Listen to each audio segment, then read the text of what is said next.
नमस्कार मित्रों, the Praveen money में आप सभी का स्वागत है। हमारा एक यूट्यूब चैनल है पीसीएस पाठशाला। तो बहुत सारे लोग टीचिंग लाइन के जुड़े हुए हैं, तो उस पर मैं जानकारी अब नहीं देता हूं। पीसीएस पाठशाला सिर्फ और सिर्फ एजुकेशनल सामग्री ही दी जाएगी, सिर्फ और सिर्फ एजुकेशनल बातें ही होंगी वहां पर। तो आप लोग जो भी लोग टीचिंग लाइन में हैं और टीचिंग संबंधी जो भी न्यूज़ है, जानकारी है, उसके लिए the Praveen money YouTube channel से भी जुड़ जाइएगा। देखिए मित्रों, मैं आप लोग को जानकारी दे दूँ। 6800 के बारे में बहुत सारे लोग पूछ रहे हैं। 6800 के बारे में स्पष्ट शब्दों में बोल रहा हूँ। जिस दिन स्टे आया हुआ था उस दिन हमने जानकारी नहीं दी थी। 6800 की घोषणा जब हुआ था उसी समय हमने कह दिया था कि इस भर्ती पर पूरी स्टे होगा। और आप लोग जाकर देखिए। लेकिन बहुत सारे लोग आकर अभद्र भाषा का प्रयोग करने लगे। तो हमने कहा भाई चलो छोड़ो, हम तो भाई अपना विचार दे रहे हैं, जानकारी दे रहे हैं। अगर आपको जानकारी बुरी लगती है, अगर आप चाहते हैं कि सिर्फ और सिर्फ अच्छी बातें ही की जाएं, जो अच्छी लगे आपको बस वही बातें की जाएं, तो चलिए वो ठीक है। 6800 में भी बहुत सारे लोगों का कल्याण हो जाएगा। 6800 में नियुक्ति प्रक्रिया संपन्न हो जाएगी, ऐसा मैं कह देता हूँ।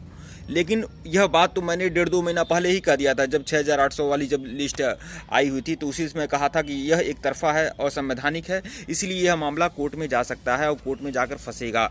और आप लोगों ने देखा कि 2 से 3 बार ऐसा हुआ कि न्याय विभाग से परामर्श लिया जा रहा है, यह कहकर बार बार, और सूची को बार बार पब्लिश नहीं किया गया, न्याय विभाग से परामर्श लिया जा रहा है। इसके बाद 2 से 3 बार हुआ तो उसके बाद पब्लिश कर दिया गया। बहुत सारे लोग खुशी मनाए, लेकिन जब मामला कोर्ट में गया, जब कुछ विपक्ष के लोग, जो लोग नहीं चाहते थे, जो लोग चाहते थे कि सीटें और जोड़ी जाएं, कुछ लोग ओबीसी वर्ग से ही थे जो कहते थे और सीटें जोड़ी जानी चाहिए, इसलिए वह न्यायालय में चले गए। कुछ लोग जनरल के लोग भी थे जो कह रहे थे यह जो फैसला है एक तरफा है, इसलिए वह न्यायालय में चले गए। और न्यायालय में पूरी तरह से स्टे आ गया। और जिस दिन स्टे आया मैं उस दिन कुछ भी नहीं बोला, क्योंकि यह जानकारी मेरे लिए नहीं थी।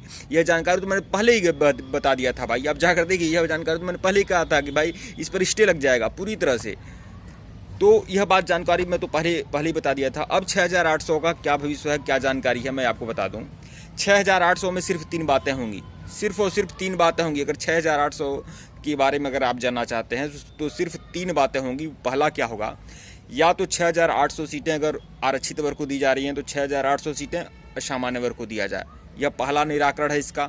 दूसरा निराकरण यह है कि 6800 में 50-50 कर देना चाहिए, आरक्षित और अनारक्षित, यह दूसरा निराकरण है। और तीसरा निराकरण यह है कि किसी का भी नहीं होना चाहिए, न तो यह दोनों मामला कोर्ट में रहेगा और कोर्ट जो फैसला निर्णय लेगी बस वही मान्य होगा।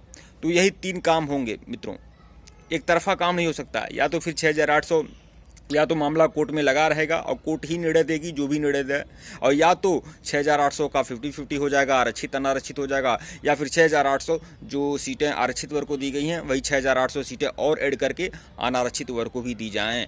तो यही कुल मिलाकर यह मामला हो सकता है और तभी इसका निराकरण निकल सकता है।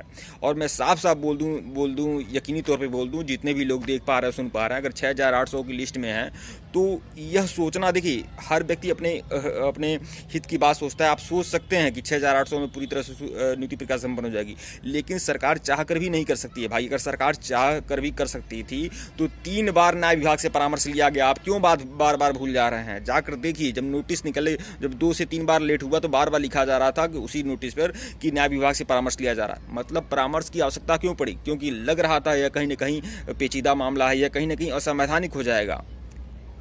तो कोई जवाब देते नहीं बनेगा कोर्ट में, और कोर्ट ने देखा, फिलहाल स्टे लगा दिया। हालांकि यह स्टे की जानकारी तो मैं पहले ही दे दिया था। मैंने पहले ही कहा था कि अगर यह 6800 लिस्ट जब आई थी और मैंने कहा उसी दिन मैं कह दिया था कि यह भाई यह असंवैधानिक तरीके से हो रहा है और ये हो सकता है यह मामला कोर्ट में जाएगा और कोर्ट में पहले दिन ही स्टे लग जाएगा। और आप लोगों ने देखा स्टे लग गया। तो इसका निराकरण अगर होगा तो निराकरण ऐसे ही हो सकता है कि या तो 6800 का 50-50 कर दिया जाए, आरक्षित अनारक्षित कर दिया जाए, और या तो 6000 सीटें अगर आरक्षित वर्ग को दी गई हैं तो 6000 सीटें अनारक्षित वर्ग और अनारक्षित वर्ग को दिया जाए। यही इसका निराकरण हो सकता है। और या तो अगर किसी को ऐसा कुछ नहीं चाहते हैं तो फिर कोर्ट में यह मामला लंबित रहेगा। कोर्ट जब भी निर्णय देगी, जो भी निर्णय देगी सरकार वही मानेगी। तो कुल मिलाकर आप लोग जान लें। और द प्रवीण मनी हमारा यूट्यूब चैनल है, आप लोग उसको सब्सक्राइब कर लीजिए। उस पर आप लोग हमसे जो भी टीचिंग वाली जो भी न्यूज़ है वह जानकारी आप लोग को मिल जाएगी 69,000 से संबंधित। तो आप लोग द प्रवीण मनी को सब्सक्राइब कर लीजिएगा। और फिर एक बार बता दूं, मेरा किसी से कोई द्वेष नहीं है। कोई जो जानकारी लगती है, जो जानकारी मेरे पास रहती है वही जानकारी मैं देता हूँ। कोई, मैं वही बोल रहा हूँ, बहुत सारे लोग ऐसे हैं जो 6,800 जो सामान्य वर्ग से हैं वह अब याची याची खेल रहे हैं।